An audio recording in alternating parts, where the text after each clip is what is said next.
L'honorable président vous a dit ici que cette proposition n'a jamais été envoyée même au bureau d'études. Donc, elle continuait à traîner dans le pipeline. C'est votre bureau actuellement, vu l'urgence qu'imposent les réformes électorales, qui est allé fouiller pour mettre en branle afin que nous puissions l'examiner. Donc, si cette proposition n'a jamais été envoyée au bureau d'études ni au gouvernement, donc elle doit être considérée comme nouvelle matière. C'est une nouvelle matière, collègues.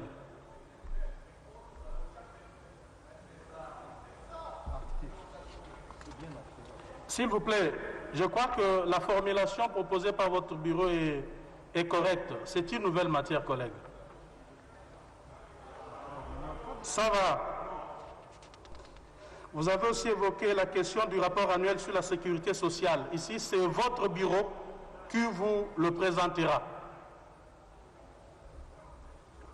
Honorable Loya Majoli demande qu'on puisse prioriser les rapports de vacances parlementaires.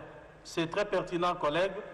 Votre bureau va s'y atteler et nous allons tenir compte de votre recommandation. Honorable Kiro a plaidé pour la paix à l'est du pays. C'est une préoccupation nationale pour l'instant, collègues. Je crois que ça préoccupe tout le monde. Cette question ne devait pas faire l'objet, je dirais, d'une campagne politique pour les uns ou contre les autres. Je crois que c'est une question d'intérêt national. Tout le monde est préoccupé par l'insécurité qui sévit à l'est du pays. Nous allons réfléchir froidement sur cette question. Mais quand le bureau vous demande de proposer, c'est parce qu'ici nous débattons de l'ordre du jour, de la session. Qui dit ordre du jour de la session sous-entend des points dûment inscrits à cet ordre du jour. Alors jusque-là, pour tous les collègues qui sont intervenus ici au sujet concernant l'insécurité à l'Est, personne n'a proposé un ordre du jour dûment énuméré. Ce qui sous-entend que la question ne peut être que versée dans un point qui est déjà inscrit, c'est celui du contrôle parlementaire. Ok, nous passons aux autres intervenants. Est-ce que l'honorable Mwamba est dans la salle? Oui, vous avez la parole, collègue. Et l'honorable Tamboué Katamboué se prépare.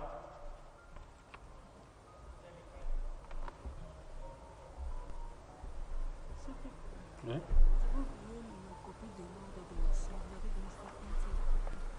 Mais je dois aussi garder une autre copie. C'est resté bien ici. Ça, tu vas mettre. Honorable Président, merci pour la parole que vous m'accordez. Avant de dérouler mon intervention, j'aimerais d'abord remercier tous les collègues qui nous ont accompagnés pendant le deuil que nous avons connu. Au nom des députés de l'Équateur, nous vous remercions sincèrement. Honorable Président, j'aimerais aussi faire remarquer qu'il y a 5 places et nous avons 2 collègues du bureau qui sont... Adressez-moi la parole. Nous avons 2 collègues qui sont comme s'ils étaient en dehors du bureau, assis sur des fauteuils, et n'importe qui viendrait comprendrait que cela ne sert à rien. Je sais qu'il y a la distanciation physique qui est recommandée, mais je considère aussi que notre bureau n'est pas incapable de trouver un meuble à mettre à même devant nos collègues.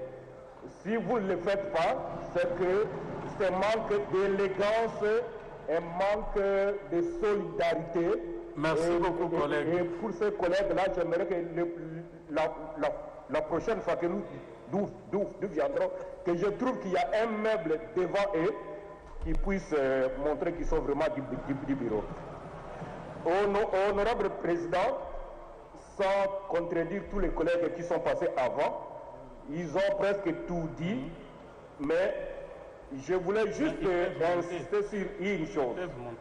Le calendrier tel qu'il nous est proposé c'est un calendrier abondant. Nous le voyons peut-être qu'il est résumé, condensé dans 5 ou bien 7 feuilles ou bien 6, mais c'est un calendrier abondant. Pour que nous puissions venir à bout de ce calendrier, il nous faudra travailler de façon assidue. Et parfois, nous n'allons pas l'épuiser. C'est comme ça que je propose qu'on puisse prioriser les points qui sont essentiels, qui sont déterminants, qui sont saillants. Notamment la question du rapport de la CENI. Nous ne pouvons pas débattre de la structuration de la CENI autre tant que nous n'avons pas entendu le bureau sortant nous faire rapport ici. Donc moi je propose que parmi les points qui doivent être traités en priorité, que le bureau de la CENI vienne nous faire rapport, parce que partant de ces rapports, cela nous permettra d'analyser bien les propositions de notre collègue Lutundula et autres. Donc j'aimerais que le rapport de la CENI soit vraiment parmi les points urgents, prioritaires qu'il faudra placer dans le calendrier que nous aurons ici. Je vous remercie. Merci, collègue. Collègue Tamboué, vous avez la parole.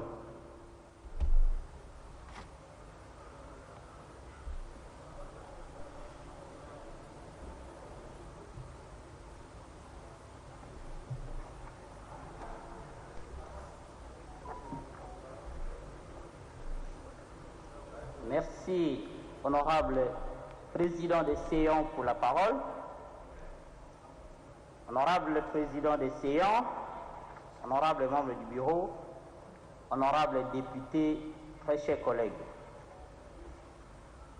Je suis ravi de prendre la parole dans ce débat général sur le projet de calendrier des matières à traiter au cours de cette session. Et j'aborderai précisément ces deux points dans le calendrier qui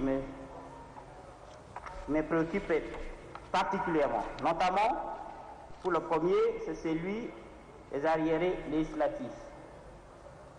Honorable président des séances, je voulais vous rappeler qu'à la session de mars de l'année 2020, il a été inscrit parmi les arriérés législatifs la question de la loi portant extradition. C'était une proposition de loi qui a été traitée au Sénat et qui nous a été, par le Sénat de l'ancienne législature, qui nous a été envoyée ici, mais qui a été inscrit au début dans le calendrier des matières des premières sessions de cette législature, mais qui depuis 2 sessions est toujours exclue, je ne sais pas pourquoi. Alors que cette question du droit extraditionnel s'impose lorsqu'on parle de la justice transitionnelle. Comment expliquer que jusqu'aujourd'hui nous ayons une procédure extraditionnelle obsolète? C'est incroyable. Donc, il est important que vous puissiez vérifier avec le service. S'il vous plaît, collègue, c'était un projet ou une proposition de loi? C'était une proposition de loi. Il faut que cette proposition revienne parce que lorsqu'on parle de la traque des criminels à l'Est, nous aurons besoin de la procédure extraditionnelle, bien détaillée. Également, je suis auteur d'une proposition de loi relative à la laïcité de l'État, déjà déposée depuis septembre 2020, mais qui ne figure même pas dans l'ordre des nouvelles matières à traiter au cours de cette session. Je prie à votre organe, Monsieur le Président des séances, de bien vouloir ajouter cette proposition parce qu'elle consacre l'égalité des religions. J'aborde le second point qui est relatif au point 5 romain de notre document. C'est celui de la révision de certains articles du règlement d'ordre intérieur. Comme toujours, en tant que nationaliste, j'aimerais attirer l'attention de l'auguste Assemblée que l'article 259 de notre règlement d'ordre intérieur attribue une compétence concurrente dans l'initiative de la révision de notre règlement. Et ici, c'est le bureau qui la manipule. Mais fort malheureusement, au moment où ce projet de calendrier a été traité dans la conférence des présidents, il n'existait aucun document dans le service courrier déposé par notre bureau comme étant des avant-propositions de cette révision. Alors cette révision ne devrait pas figurer dans ce calendrier. On doit tout simplement supprimer. C'est ça mon amendement. Je voulais ajouter et placer un mot, honorable président de séance, sur la question de l'Est. Vous avez entendu ici les gens crier, il y a une majorité, il y a une opposition. Je serais très fier que nous, députés, majorité ou de l'opposition, nous soyons chacun fiers de là où il est parce que nous devons servir la population. Ce n'est pas des questions qui doivent nous préoccuper maintenant, celles des remplacements de tel par tel. Attelons-nous d'abord aux tests législatifs qui doivent améliorer les sociales de la population. Inutile qu'au cours de cette session, on se préoccupe encore de la reconfiguration, parce que nous avons dit que nous sommes majoritaires. Mais les décisions dans les commissions comme dans les groupes se prennent à la majorité. Mais pourquoi on veut se contredire? J'ai dit.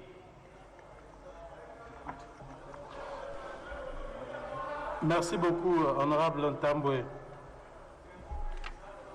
Honorable Jeannette Kabila, vous avez la parole.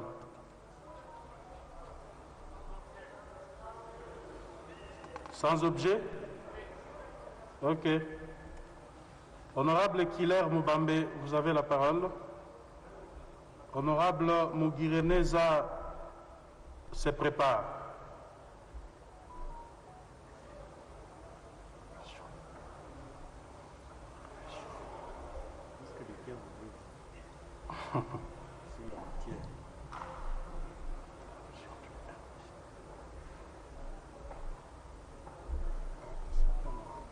Oui.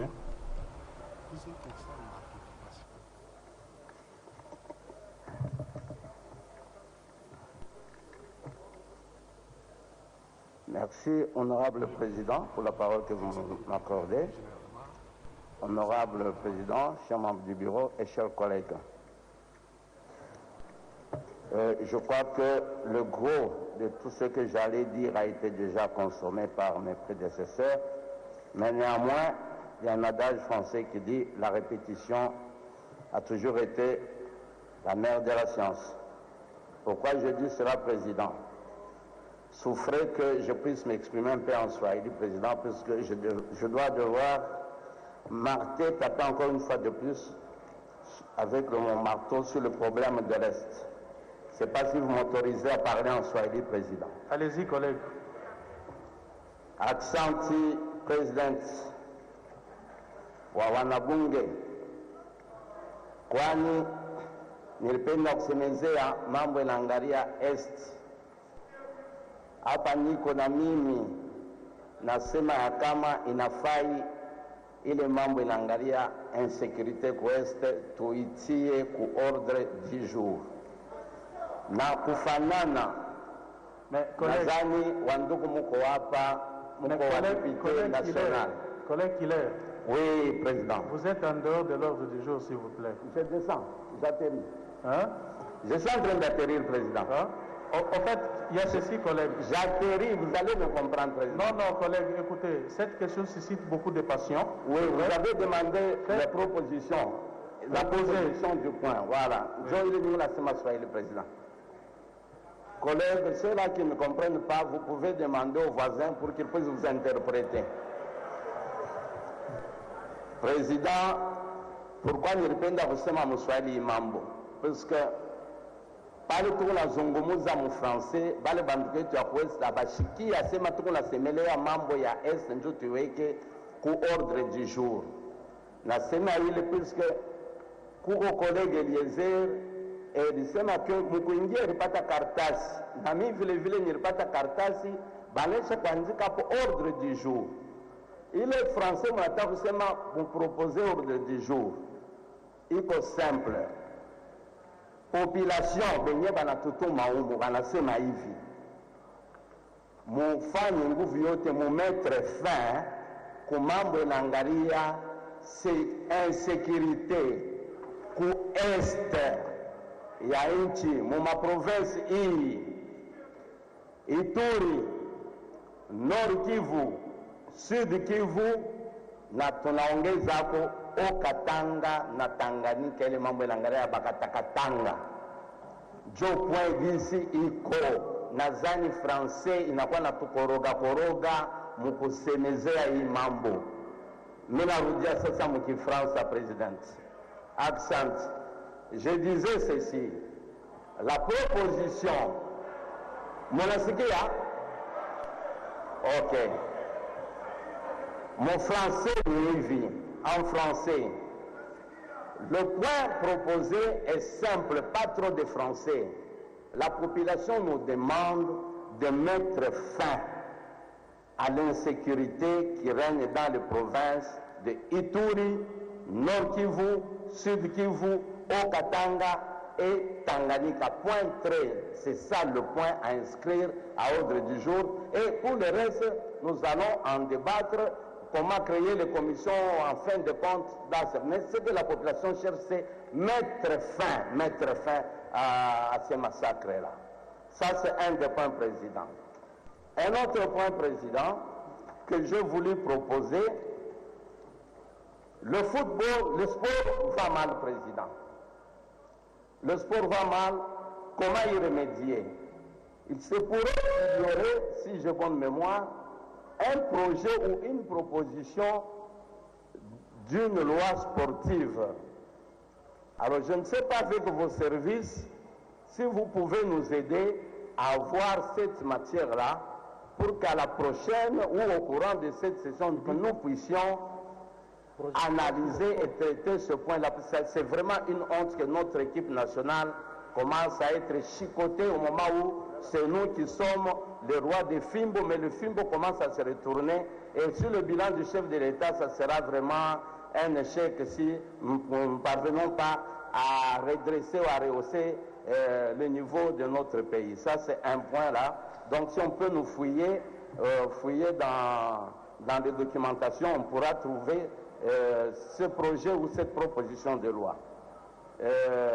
Un dernier point que je voulais relever, c'est que nous puissions peut-être aussi parler dans le cadre de contrôle parlementaire, parce que j'ai vu vous avez inscrit le problème de contrôle parlementaire, le problème des vaccins.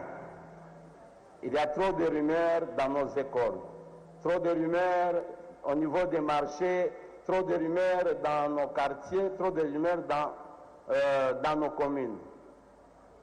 Honorable Président, je voudrais que dans le cadre de contrôle parlementaire, que le chargé de la santé, le ministre en charge de la santé, l'actuel, je crois peut-être que ça sera l'actuel, si la sortie du gouvernement va encore tarder, là ça sera autre chose, je crois que dans les quelques heures nous pourrons voir notre gouvernement, qu'on vienne nous éclaircir sur le problème de la santé. Il y a trop d'histoires qui se racontent. Il y a ceux-là qui disent qu'il faut commencer avec les députés, il faut commencer avec les ministres, il faut commencer avec la présidence. Or, nous savons qu'il y a l'idée maîtresse de notre leader charismatique qui dit le peuple d'abord. Mais là, je ne sais pas si on commencera par le peuple ou pas. J'ai dit, je vous remercie. Merci beaucoup, honorable Killer. Collègue Mugiraneza, vous avez la parole.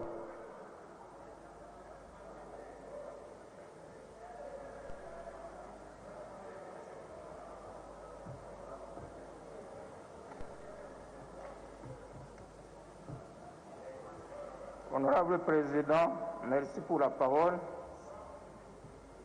Honorable Président, honorable membre du bureau, honorable député, chers collègues, il revient que je suis le dernier intervenant et que beaucoup de préoccupations ont été rencontrées par des collègues.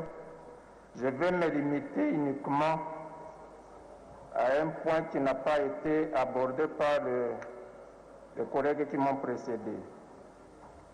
Ce point, je pense qu'il risque d'un peu compliquer, qui pourrait compliquer le processus législatif, découle d'une lecture combinée de point 4 et point 6 des arriérés législatifs. Le point 4 dit ceci: proposition de loi modifiant et complétant le décret du 30 janvier 1940 portant code pénal, entre parenthèses, peine applicable aux infractions prévues par les actes uniformes de l'OHADA. Le point 6 dit proposition de loi modifiant et complétant le décret du 30 janvier 1940 portant code pénal, parenthèse, lutte contre la corruption.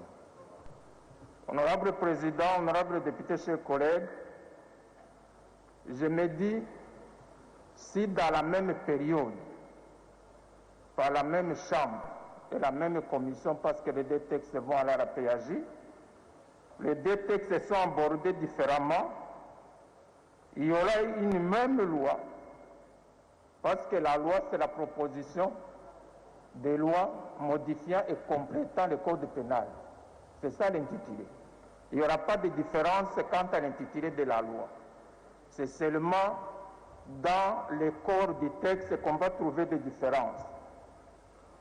Et si on doit sortir des textes ayant le même intitulé, par la même commission et la même chambre, j'estime que cela est inapproprié et je propose à l'auguste Assemblée qu'une recommandation soit faite à la commission PAJ en fait d'envisager comment fusionner les deux textes qui a le même intitulé, dont les deux matières vont être rencontrées dans le même texte et que ce texte soit porté par les deux collègues initiateurs de ces deux propositions de loi. Je crois que ça aura été beaucoup plus... Ça va faciliter la lecture législative lorsqu'on est en présence de plusieurs textes et qui n'ont pas de différence, on ne sait pas les découvrir par l'intitulé des textes, ça complique la lecture. C'est là, Président, ce que je propose que la première recommande à la PAJ d'envisager de fusionner les deux textes et que ça posté par les deux collègues auteurs des deux propositions de loi. J'ai dit. Merci beaucoup, collègue Mougiraneza. Je crois qu'on a fini avec les interventions, mais je voudrais... laquelle? Non, non, il n'y a aucune ici, honorable. Je ne vois rien ici, honorable. Hein?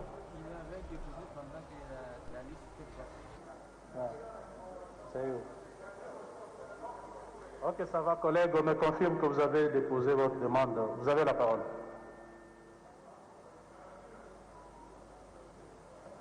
Vous avez le papier à votre gauche. Oui, oui.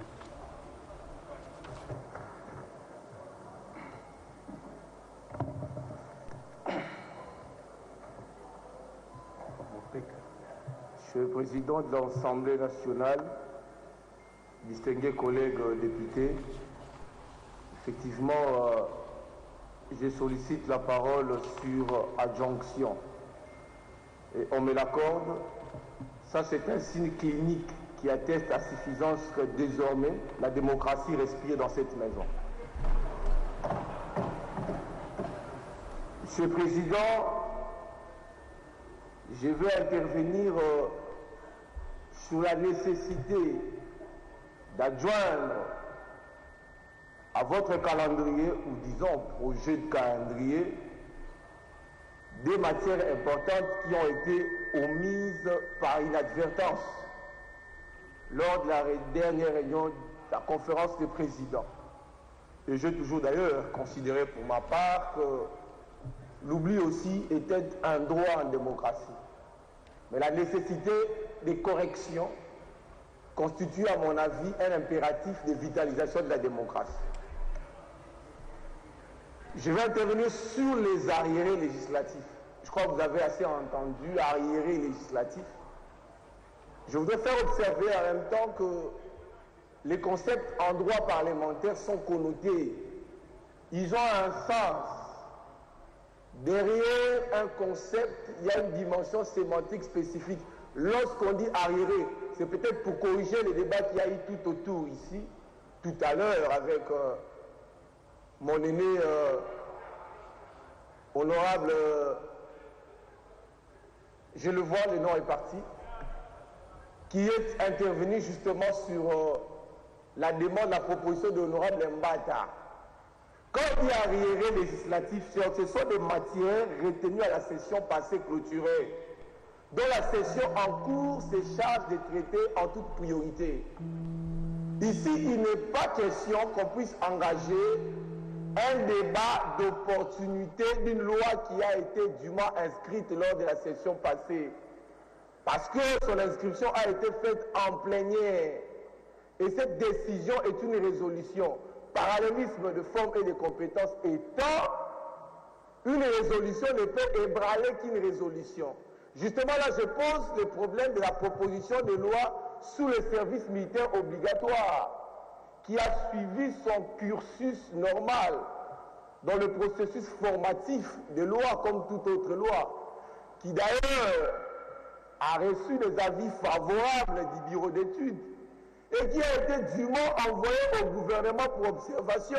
Dans l'entretemps, l'on apprendra qu'un débat d'opportunité se serait engagé en conférence des présidents pour écarter une proposition de loi au motif qu'elle serait inopportune.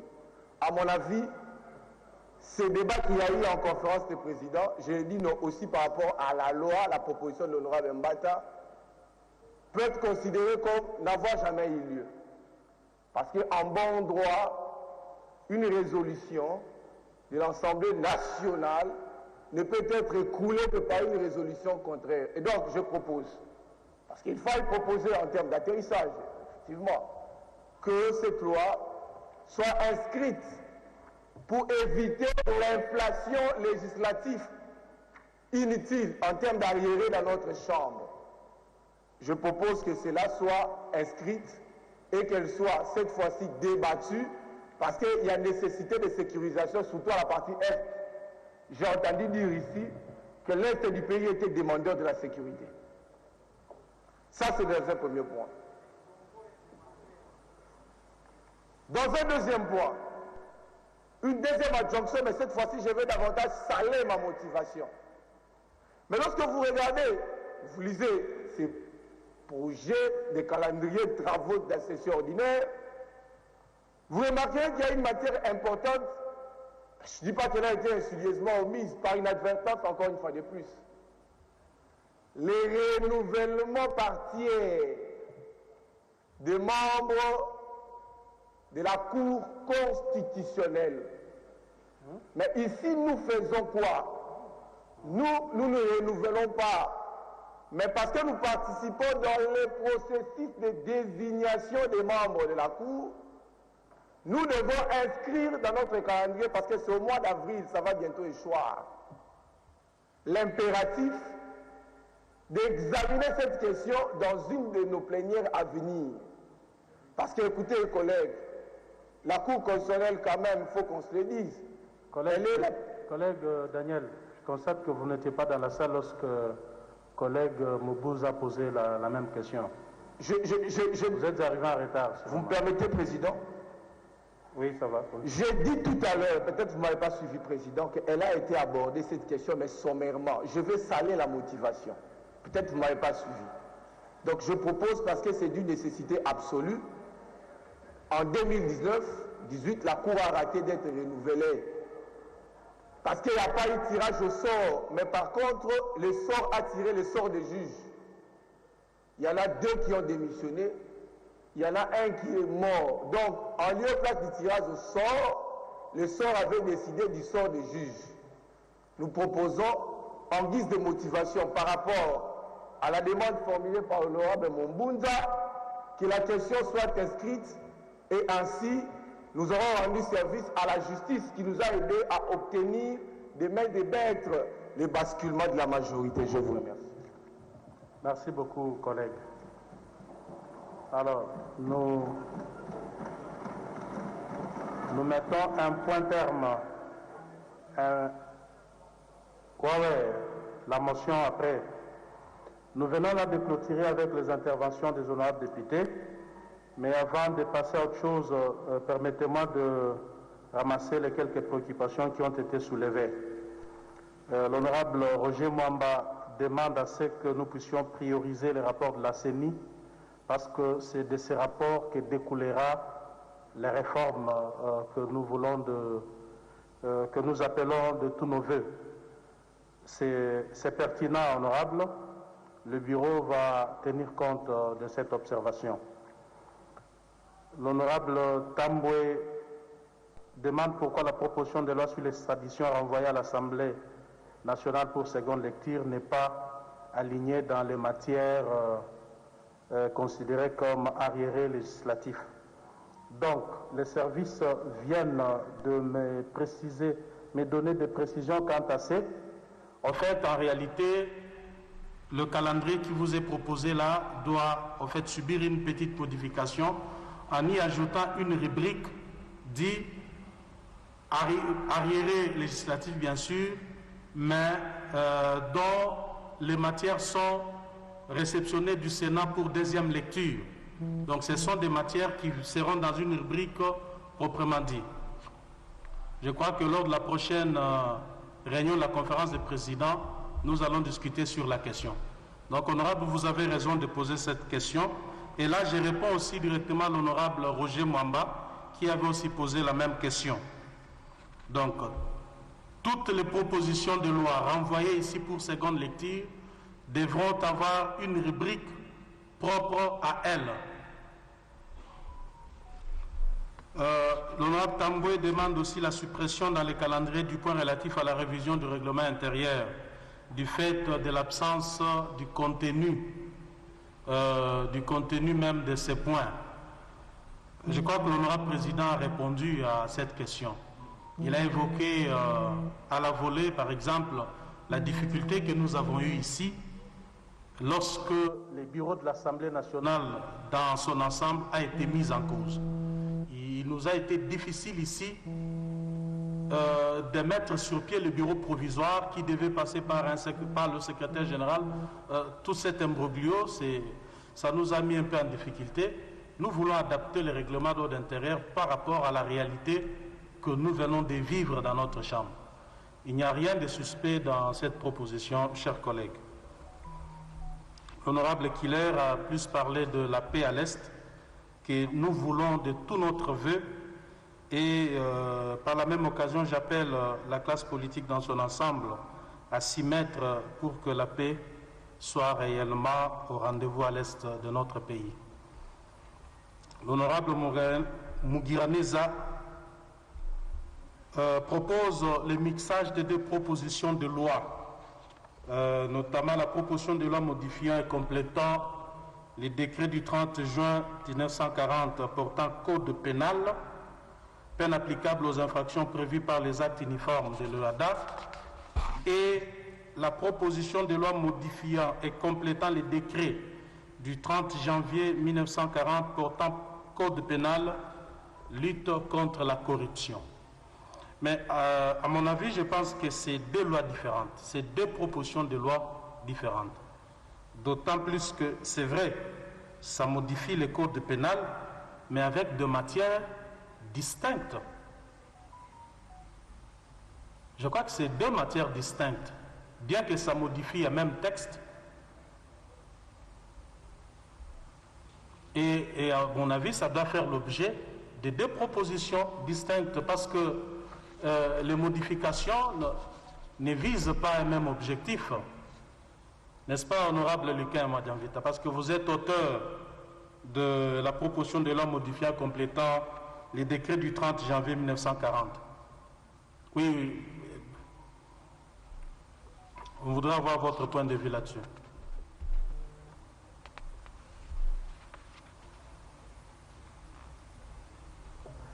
Merci, honorable président, pour la parole. Techniquement, ça va poser problème dans l'examen parce que les matières ne sont pas les mêmes, mais en suivant l'entendement des propositions, c'est la même loi qui sera modifiée. La difficulté ici, ce n'est pas le même jour qu'on va programmer les deux matières. J'ai pris la parole pour dire que la proposition de loi visant à adapter le code pénal pour lutter contre la corruption est déjà dans la commission. Et la proposition de loi visant à fixer les peines applicables, c'est à programmer.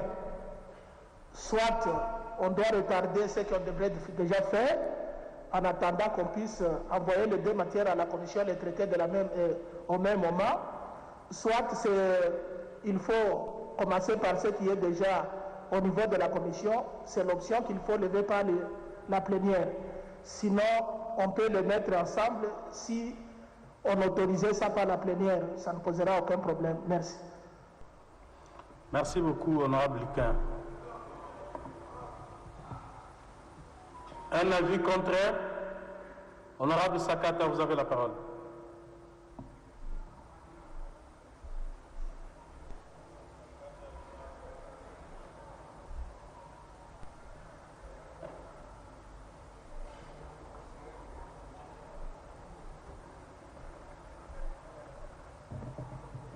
Merci, Président, pour la parole que vous m'accordez. Je vais avoir un avis contraire par rapport à l'initiateur de la loi, malheureusement. Et je voulais dire que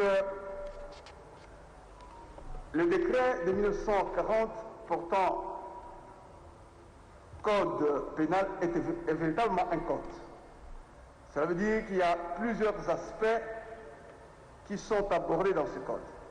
La proposition de loi de l'honorable Luquin est une obligation résultant d'un traité, le traité de l'OHADA, qui nous oblige à insérer dans notre arsenal interne les sanctions résultant des infractions que le législateur OHADA a déjà préalablement prises.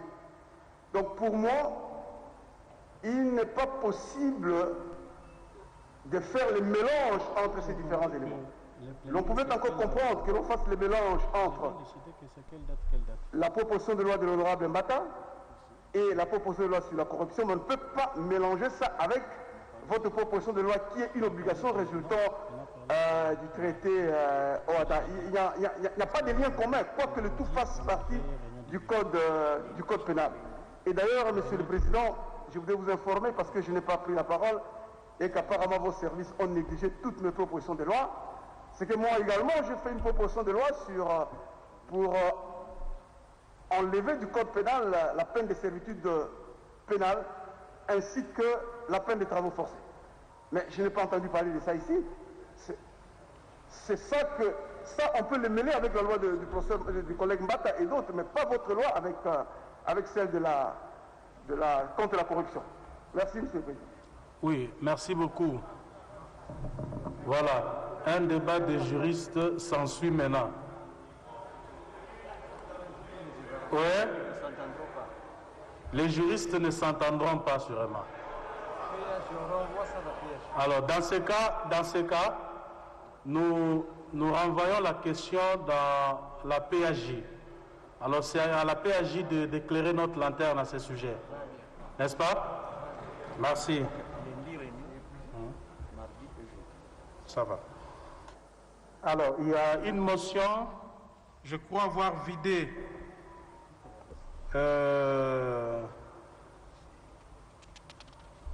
oui, voilà, il restait l'honorable Daniel Mbao qui sollicitait qu'on puisse ajouter sa proposition de loi au calendrier et il estime qu'il ne revenait pas à la conférence des présidents de pouvoir mettre de côté telle ou telle proposition. Mes collègues, le règlement intérieur de l'Assemblée nationale donne le pouvoir au bureau de l'Assemblée de proposer à la conférence des présidents les matières qui doivent être examinées pendant la session. Mais alors, parce que nous parlons des arriérés législatifs, il y a de nouvelles matières qui doivent être inscrites. Nous nous trouvons devant un éventail de projets et propositions de loi. Donc nous sommes obligés de faire un choix. Parce que nous ne sommes pas des dieux,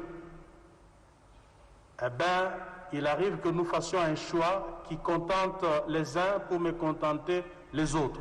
Ce que nous devons comprendre, c'est qu'il y a eu un choix qui a été fait, vu le caractère contraignant du temps, parce que nous n'avons que 3 mois. Mais le président a donné une piste de solution. Si vous estimez que votre proposition de loi n'est pas reprise dans ce calendrier, veuillez nous contacter, nous allons discuter, on verra dans quelle mesure est-ce qu'une solution palliative pourra être trouvée. Parce que si nous ouvrons cette brèche pour que chaque collègue insiste ici afin que sa proposition soit inscrite à ce calendrier, donc nous sommes partis pour la gloire, n'est-ce pas?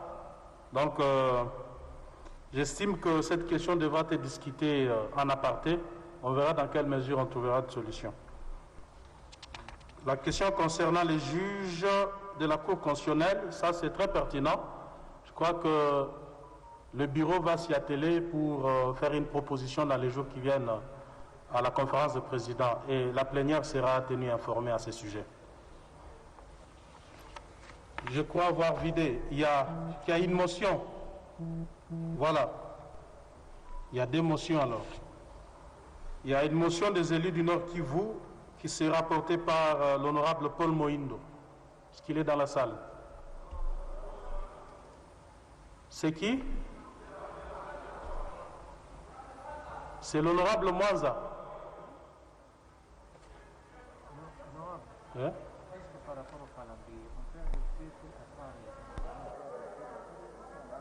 Non, mais dès qu'on amène le calendrier, on clôture la séance.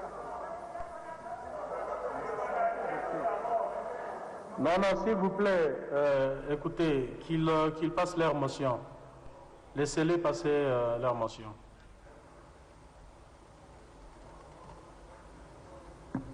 Mes collègues, attention avec la magie de la télévision. Donc, Massissi, Béni, à ce moment, tout le monde est branché, hein? Mais attention avec la magie de la télévision.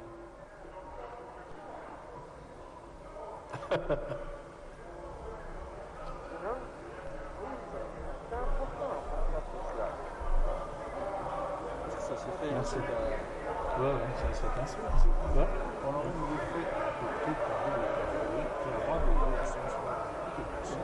Je crois que comme... écoutez, merci, Président. moi, je suis ce qui est dans... Honorable Président de l'Assemblée nationale. Oui, le micro n'est pas juste un jeu. Merci. Vous avez la parole, collègue. Merci. Honorable Président de l'Assemblée nationale, distingués membres du bureau, honorables députés et estimés collègues. Honorable Président, avant de lire la motion, je souhaite faire une mise au point. Oui, c'est ça, c'est déjà prévu. Il circule actuellement sur les réseaux sociaux des propos qu'on a attribués à l'honorable président Mbosso, demandant aux députés du Grand Kivu de quitter les groupes armés. C'est pourquoi, au nom de tous les députés de l'Est, je tiens à préciser que nous, députés nationaux, ne sommes impliqués ni de près ni de loin dans l'activisme des groupes armés. Au contraire, nous sommes mobilisés depuis le début de la législature dans toutes les activités de l'État pour l'éradication totale des groupes armés à l'Est. À titre d'exemple, au début de la législature, les députés du Nord Kivu et de l'Ituri et du Sud Kivu se sont tous impliqués dans des campagnes de sensibilisation des groupes armés pour leur reddition. Suite à cela, certains groupes armés du Massissi se sont regroupés au camp de Mubambiro, ceux de Béni au camp de Kalunguta et ceux de l'Ituri aux environs de Bunia. Faute d'accompagnement, malheureusement, par manque de logistique et de moyens par notre gouvernement, certains de ces groupes armés sont retournés dans leur milieu d'origine.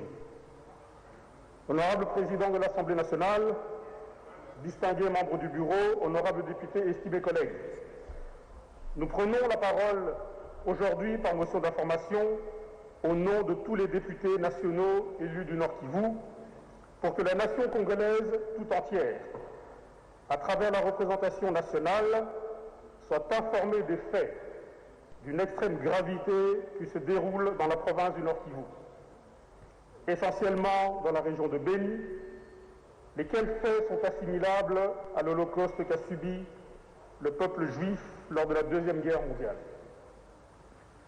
Honorable Président, chers collègues députés, au moment où nous parlons, il ne passe pas un seul jour sans que des dizaines de vies ne soient fauchées, et ce, de la manière la plus atroce. Des corps humains dépecés par des machettes et des haches, des corps humains brûlés et jetés dans les toilettes, etc. À titre d'exemple, tenez, de février 2021 à ce jour, on a enregistré plus de 250 personnes égorgées. En même temps, on dénombre plus de 352 villages pillés et incendiés. Le trafic sur la route nationale numéro 4 reliant Béni à la frontière ougandaise par laquelle se font toutes les importations et exportations est coupé au courant de ce mois de mars à la suite des tueries et des incendies des véhicules survenus sur ce tronçon. À titre de rappel, depuis juillet 2013, environ 5328 Congolais et Congolaises de Béni ont été tués dans des conditions décrites ci haut par ces criminels armés souvent des machettes, haches et autres armes blanches. Les 10 criminels sont bien entendu identifiés comme étant une nébuleuse composée des terroristes ADF ainsi que de plusieurs autres criminels assimilés à des éléments incontrôlés des FARDC, des miliciens Maïmaï et autres groupes armés opérant dans la zone. Il a désisté. Il convient par ailleurs de rappeler ici que face à la détérioration grandissante de la situation sécuritaire dans la région, les élus que nous sommes avions depuis longtemps alerté toute l'opinion nationale ainsi que le gouvernement central sur l'urgence d'une intervention appropriée. C'est ainsi que des opérations militaires furent menées en plusieurs séquences, dont malheureusement les résultats sont peu reluisants à ce jour, à cause notamment des détournements de fonds mis à disposition des opérations, du trafic d'armes et munitions et autres trahisons de la part de quelques officiers affairistes, faits qui ont aggravé la situation. Figurez-vous, par exemple, qu'au moment où l'opinion s'interroge sur la cause de la capacité élevée de nuisance des ADF et des autres groupes armés, il y a à peine une semaine, un réseau mafieux de ravitaillement en armes et munitions des ADF, réseau constitué d'officiers supérieurs des FARDC, des hauts cadres de l'Institut congolais pour la conservation de la nature, ICCN en sigle, a été appréhendé en flagrant délit de vente d'au moins 140 000 cartouches.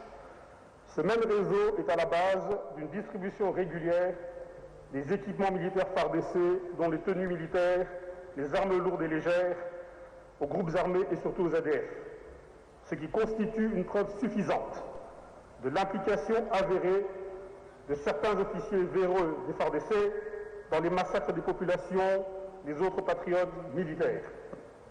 De même, il est à déplorer que les fonds mis à la disposition de l'armée pour les opérations militaires d'envergure, lancées en octobre 2019, ont été en grande partie détournés.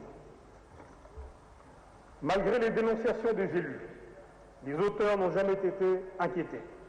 Pendant ce temps, nos militaires vivent dans un dénuement total au front, ce qui impacte très négativement sur leurs prestations.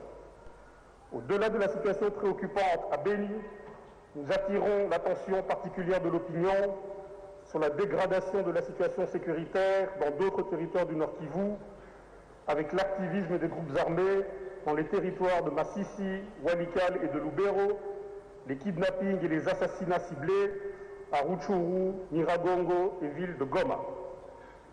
Honorable Président, distingués membres du Bureau, honorables députés et estimés collègues, aujourd'hui plus que jamais, il est important de rappeler que la paix et la sécurité à l'Est ont été déclarées comme priorité des priorités dans le programme du gouvernement, sur base duquel notre chambre parlementaire avait investi le gouvernement sortant. Malheureusement, nous constatons que depuis lors, la paix et la sécurité sont loin d'être une réalité. En conclusion, honorable président de l'Assemblée nationale, honorables membres du bureau, honorables députés et chers collègues, encore une fois, nos compatriotes de Béni et du Nord Kivu nous lancent un cri de détresse. Il est temps que notre Chambre s'assume en toute urgence. Voilà pourquoi nous formulons la recommandation suivante. 1. Inscrire en priorité la question sécuritaire de l'Est, et en particulier celle du Nord Kivu et de l'Ituri, à cette session de mars. 2. Mise sur pied d'un audit dans le but de retracer la destination des fonds mis à la disposition des FARDC depuis le début des opérations militaires en cours à Béni. 3. L'organisation rapide d'un procès en flagrance des personnes appréhendées et arrêtées en pleine opération de ravitaillement des ADF. 4. Développer d'autres mécanismes de prise en charge des militaires engagés au front. 5. Accélérer le programme DDRC afin de permettre une meilleure réinsertion des groupes armés qui manifestent l'intention de déposer les armes. Honorable Président, estimés collègues, j'ai dit et je vous remercie. Merci beaucoup, très chers et estimés collègues.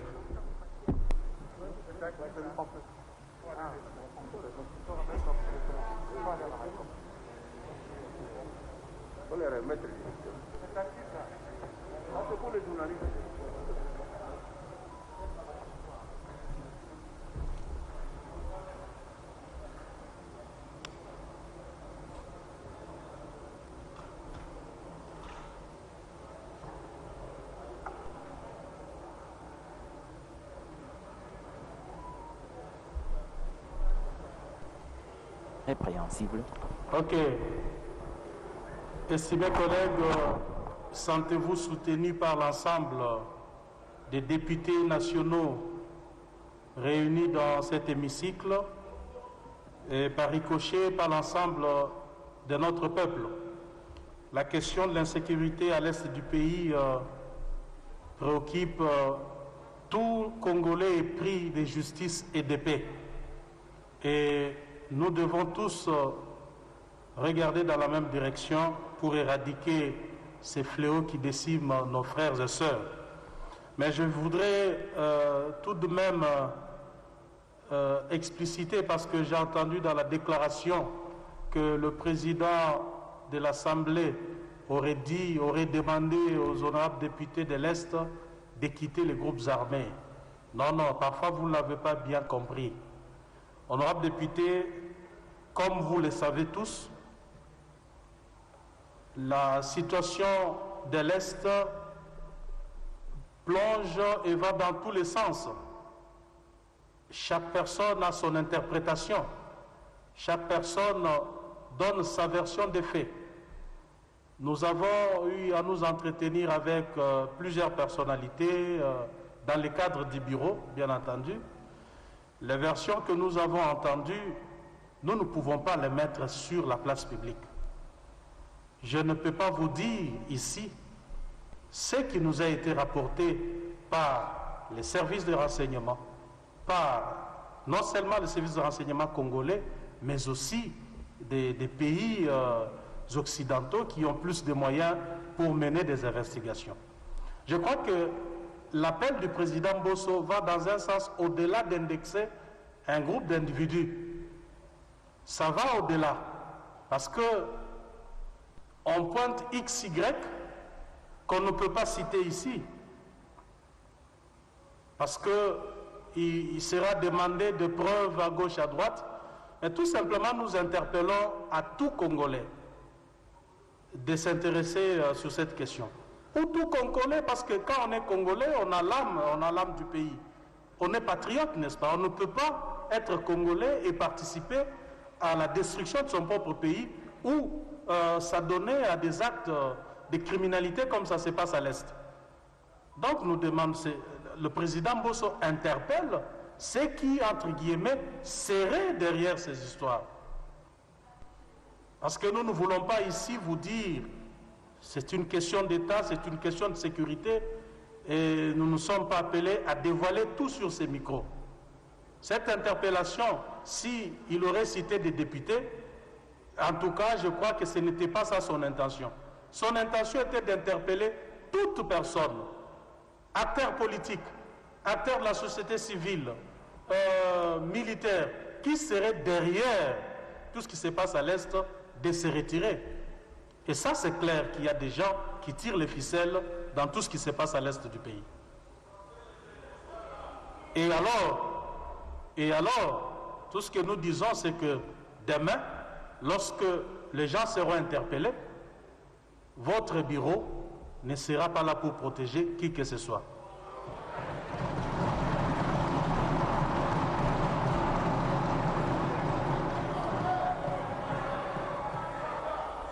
Merci beaucoup. Merci beaucoup, chers collègues. Nous rentrons à l'ordre du jour. À 14h50, 346 députés ont signé la liste de présence. Donc, nous avons le quorum de 2/3 pour la prise de décision. Par conséquent, moyennant les observations et amendements des honorables députés, nous pouvons à présent nous prononcer quant à l'adoption de ces projets de calendrier. Qui sont pour l'adoption de ces projets de calendrier? Bien sûr. Qui sont contre?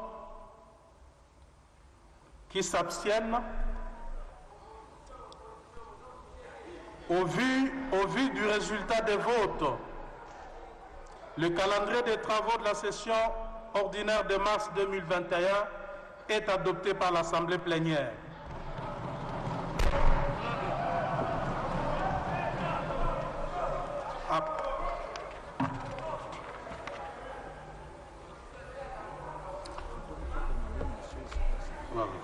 Honorables députés, chers collègues, nous avons ainsi terminé avec notre ordre du jour.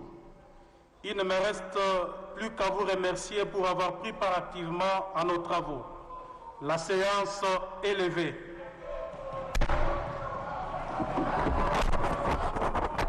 Voilà donc, vous avez compris que le calendrier est adopté. Toutes les matières inscrites à cet ordre du jour ont été présentées par le rapporteur de l'Assemblée nationale. Ça n'est suivi un débat houleux qui a permis à chaque honorable député pour donner son avis sur ces matières. C'était soit pour élaguer sa peine ou soit enrichir celles qui sont prévues ou encore ajouter de nouvelles matières pour permettre à l'Assemblée plénière ou à l'Assemblée nationale d'aborder sereinement toutes les questions pertinentes de la République.